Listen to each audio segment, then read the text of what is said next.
tolong jangan gunakan nama penuh saya, ya. Cukup sekadar dah. Katanya cukup sekadar jangan gunakan nama penuh, mungkin tertera di alamat email. Kalau lain kali nak kirimkan email, jangan sebut nama awal-awal. Kadang-kadang nanti terbaca pula kan. Jadi katanya minta maaf lah. Saya akan cuba berkongsi kisah dan ada juga bercampur dengan bahasa Melayu dan Inggeris. Saya adalah warga Singapura, tetapi kejadian ini berlaku di Bangi, Selangor, kira-kira 4 atau 5 tahun yang lalu katanya di sini. Kami 9 orang semuanya. Saya, suami dan 2 orang anak, abang dan isteri dan kakak suami saya dan salah seorang anaknya. Kami menyewa van dengan pemandu menuju ke Bangi, Selangor untuk menghadiri majlis persandingan 2 pupu saya di sana. Mak pengantin lelaki dan mak saya adalah sepupu, kata pengirim kita. Kami bertolak pada hari Sabtu jam 7 pagi. Kita sampai ke rumah pakcik saya di Bangi pada jam 3 petang dan pemandu lepas hantar kita, dia terus ke tempat lain, katanya di sini. Setiba di sana, kita dihidangkan dengan makanan yang amat lazat. Itu kira makan yang agak lewat late lunch untuk kita sekeluarga. Selepas lebih daripada 2 jam di rumah pakcik, dia membawa kami ke rumah homestay yang dia sewa dari seorang doktor yang telah berpindah ke rumah yang lain. Homestay yang kami tinggal ni terletak tak jauh daripada rumah pakcik saya dan disitulah tempat mereka menginap bila berada di Bangi menghadiri majlis yang disebutkan. Back to back dengan rumah pakcik saya yang dikatakan homestay itu, bersebelahan dengan rumah kiri yang dijadikan tajak dan kanan adalah sebuah kawasan kosong. Pakcik saya katanya di sini telah pun menyerahkan segala kunci-kunci rumah kepada kita semua, ya, dan kunci itu diserahkan di hadapan rumah itu dan dia tak masuk rumah yang mana kami akan menginap. 9 dari kami, kesembilan kami ni membukalah menuju ke arah depan pintu dan salah seorang membuka pintu dan buka pintu pagar tu lah. Bila buka pintu pagar tu tak adalah bunyi yang menyeramkan ke. Kadang-kadang kan kalau kita dah lama tidak duduk dalam rumah tu, mungkin pagar tu akan buat bunyi. Tapi kali ini tidak ada apa-apa, hanya untuk memberitahu Casey dan juga para penonton Malam Seram. Jadi masuk ke kompaun rumah. Ya, kami berada di bahagian luar kompaun. Buka pagar tu, masuk dalam kompaun dan sebelum tu kita tetap kasih ataupun beri salam lah. Rumput depan rumah panjang, seperti tiada orang yang memotongnya. Tapi keadaan depan rumah tu, di halaman depan rumah, tidak membuat kita rasa bimbang dan khawatir. Walaupun rumah tu dah lama dikosongkan, yalah, tengok rumput tu dah tahu dah. Tak ada orang usaha untuk potong, maknanya tak ada orang lah tinggal dekat situ, dah lama kan. Jadi sebelum dan selepas kita buka pintu main door rumah tu, bila nak masuk ke rumah tu, kita beberapa kali baca ayat kursi dan beri salam. Jadi tadi tu mereka berada di pagar luar rumah. Masuk dalam pagar tu adalah kompaun rumah tu yang ada rumput, ada halaman depan rumah. Dan kali ni depan pintu rumah utama, nak masuk dalam ni baca ayat kursi. Ya, beri salam ke si. Assalamualaikum wa ala ibadillahi solihin. Selepas tu kami pun sekeluarga masuk ke dalam rumah tu. Jadi kita bila masuk tu terpegun ke si. Tengok rumah tu, wah, besar. Tapi kita macam boleh terbau sesuatu yang tidak enak. Ada bau yang ganjil datang daripada dalam rumah ni. Mungkin dah lama agaknya tak ada orang tinggal.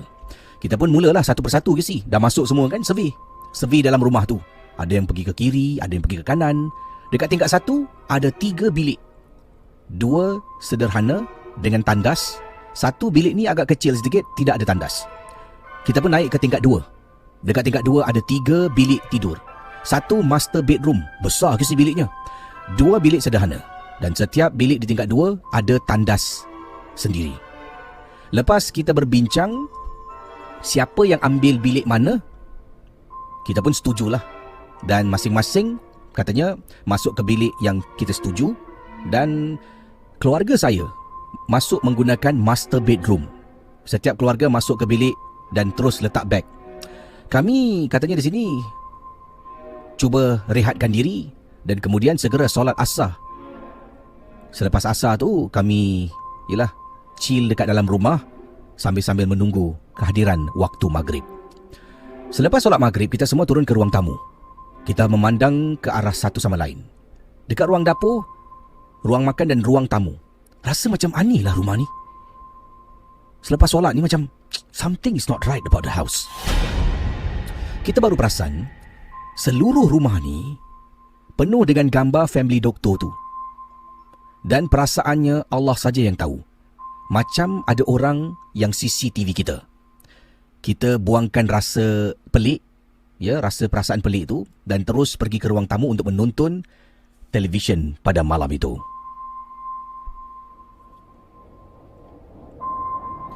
Dan bila semua sedang menonton TV, tiba-tiba terasa lapar pula. Jadi kita pun rancang untuk pergi ke sebuah tempat makanan berdekatan. Bila tengok ni, ada satu restoran lah berdekatan.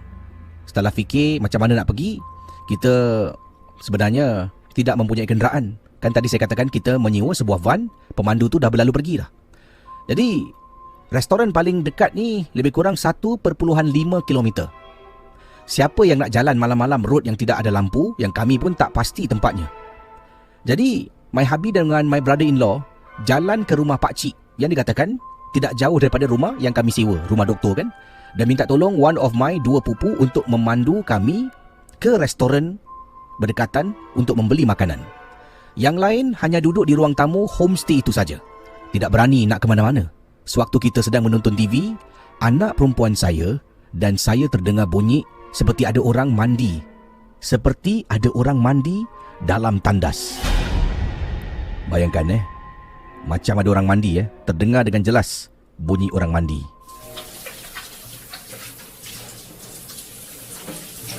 Dan bunyi orang mandi ni datang daripada bilik mandi dekat bawah. Tapi kita kasih isyarat mata saja. Ialah kita memandang antara satu sama lain dan menunjukkan macam sama-sama kita terdengar sesuatu yang menakutkan pada malam tersebut. Dengar Casey, dengan jelas dengar bunyi tandas macam ada orang sedang mandi pada malam yang disebutkan. Dan hal ini tidak kita ceritakan pada ahli keluarga yang lain. Hanya saya dengan anak saya saja. Lepas 1 jam lebih, suami dan abang Ipa pun sampai ke homestay. Saya rasa hairan kenapa selepas mereka turun dari kereta, dua pupu saya terus pecut pulang ke rumah pakcik saya. Mereka kan keluar, minta tolong nak beli makan. Jadi keluar beli makan dengan dua pupu tak masuk rumah pun. Sampai depan rumah, masuk. Kemudian dia terus hilang ke si. Puk! Saya ni macam perasan tau. Kenapa dia tak masuk Tiba-tiba dia lari. Tak tahulah. Jadi lepas makan, saya mengajak suami untuk lihat ke toilet-toilet di tingkat 1. Alangkah terkejutnya saya apabila kedua-dua toilet dalam bilik tingkat 1, saya ada tercium bau. Baunya bau wangi ke si. Seperti orang lepas mandi dan lantai toilet tu basah pada malam yang disebutkan. Dan katanya bila tengok bilik yang agak kecil pula, kita terasa aura seperti ada orang dalam bilik tu. Kita berjanji untuk tidak beritahu lain sebab tak nak yang lain takut ke si. Jadi apa yang saya, anak dengan suami rasa dan nampak, kita tak nak beritahu yang lain. Kita diam aja. Takut yang lain akan rasa takut. Dalam jam 11 macam itulah, kita semua naik ke bilik atas untuk tidur. Sebelum naik atas, lelaki semua cek pintu depan, cek pintu belakang, cek tingkap dekat ruang tamu, bilik-bilik tingkat 1, tingkap dapur, pastikan semua kunci. Yalah, untuk keselamatan. Jadi semua dah periksa dan semua tahu tingkap, pintu depan, pintu belakang semua dah ditutup dengan rapi. Barulah kita terus naik ke tingkat 2. Tingkap bilik master bedroom menghadap ke gate, itu pagar yang kita masuk di hadapan rumah tadi kan. Menghadap ke pagar berkenaan, tapi tidak boleh lihat pagar kerana terlindung dengan bumbung depan rumah. So, saya anak beranak take turn to clean ourselves. Kita bergili-gili untuk bersihkan diri lah, mandi. Dalam master bedroom kan ada toilet. And untuk solat isyak sebelum tidur. Masa waktu saya nak mandi, giliran saya nak mandi, maaf lah saya tidak pernah tutup rapat pintu toilet. Memang saya jenis yang agak takut. Tapi tiba-tiba saya ternampak pintu toilet tu seperti ada orang gerakkan dan tutup rapat. Kisi saya ulangi kisi. Saya ni jenis, kalau nak mandi memang jenis penakut. Saya tak akan tutup habis pintu. Saya akan renggangkan sedikit. Bila tengah mandi ni, saya nampak pintu tu bergerak. Bayangkan. Pintu bergerak dan terus tertutup rapat. Tapi tiba-tiba saya ternampak pintu toilet tu seperti ada orang gerakkan dan tutup rapat. Jadi saya cepat-cepat mandi dan terus keluar daripada toilet. Dalam master bedroom, saya rasa macam ada sesuatu yang tak kena. Bilik tu sendiri penuh dengan gambar keluarga doktor. Dekat dinding penuh je sih gambar keluarga-keluarga doktor ni. Buku-buku dia semua dalam bilik tu banyak. Selepas solat, saya pun gosok baju kami untuk jemputan esok. So kita cari hanger lah. Cari, buka almari, buka. Ada. Dalam almari tu kami ingatkan ada hanger. Bila buka, kosong. Almari tu kosong, tidak ada hanger. Tapi bila kita buka, dalam wardrobe penuh dengan baju. Dan kebanyakan baju-baju yang ada dalam almari dalam bilik master bedroom adalah baju warna putih dan warna hitam. Kemudian cari lagi, nampak ke si? Akhirnya jumpa. Tadi kan tak nampak, yang ni nampak ada 4 hanger yang kosong. Terus ambil hanger tu, cepat-cepat tutup pintu almari. Saudara, sewaktu kita berada dalam bilik tidur, kita rasa macam tak sedap hati tu, katanya di sini. Rasa tak sedap hati seperti ada mata yang sedang memandang, memerhatikan kami semua yang ada dekat dalam tu.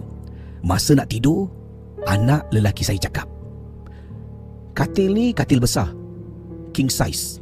Jadi semua 4-4 ni boleh tidur atas katil. Bayangkan, anak lelaki saya dan saya berbadan besar ke si. Anak masa tu anak remaja. Jadi kita berempat tidur berimpit-impit atas katil. Dengan saya, suami berada di tengah-tengah. Lepas beberapa minit, anak-anak dan suami sudah tertidur. Tapi saya masih tak boleh tidur, mata terkebil-kebil ke si. Saya cuba pejam mata dan tidak mahu fikir apa-apa. Saya paksa diri saya untuk tidur sambil membaca surah-surah yang saya hafal. Bismillahirrahmanirrahim. Alhamdulillahirrabbilalamin. Ar-Rahmanirrahim. Maliki yaumiddin. Iyyaka na'budu wa iyyaka nasta'in. Ihdinas siratal mustaqim.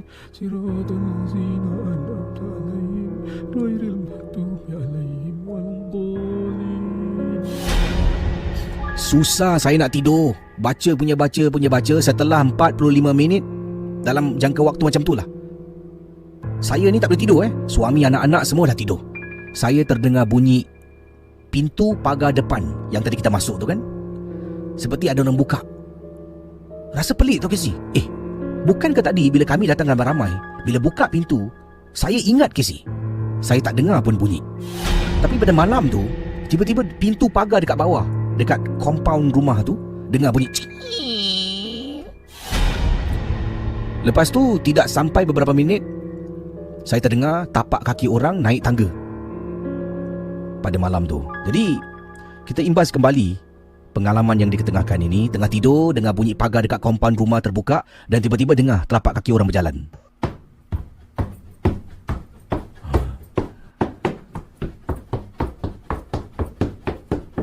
Orang naik tangga dan lari.